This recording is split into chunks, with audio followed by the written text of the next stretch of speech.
మా కాల్లో ఉన్నా. అరే ఒకసారి ఇట్రా. ఆగు, మా మీటింగ్లో ఉన్నా. నీకు మీ మేనేజర్కి పనే ఉండదు, ఎప్పుడు కాల్లోనే ఉంటారు. అబ్బా ఆగుమా, వస్తున్నా. ఏంటమ్మా నీ బాధ?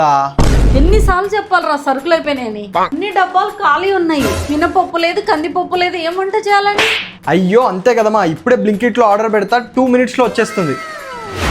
అవునరా, మీ మేనేజర్కి ఏం పని ఉండదా? వర్క్ అంతా నీతోనే చెప్పిస్తాడంట. న్యూస్ ఏమయ్యాడు, పెద్ద కంపెనీ సీఓ అనుకుంటున్నాడా? అవునమ్మా, పెద్ద CEO లాగా బిల్డప్ కొడతాడు. అదిగో బ్లింకిట్ వచ్చింది. ఏంటి అప్పుడే ఆర్డర్ వచ్చిందా? అవునమ్మా, బ్లింకిట్ అంటేనే ఫాస్ట్ డెలివరీ. సరుకులు పెట్టడం మర్చిపోయినా నేను వాడే విజయలక్ష్మి డీర్ బ్రాండ్ పెట్టినందుకు నేను క్షమించేశాలే. ఎస్ రంజిత్, మా ఇంట్లో కూడా విజయలక్ష్మి డీర్ బ్రాండే వాడతాం. ఎక్కడి నుంచి వస్తుంది అబ్బా ఈ వాయిస్? ఏంటి, నేను మ్యూట్ చేయలేదా సార్? ఒకసారి రేపు ఆఫీస్కి రాని, జాబ్ గురించి మాట్లాడాలి.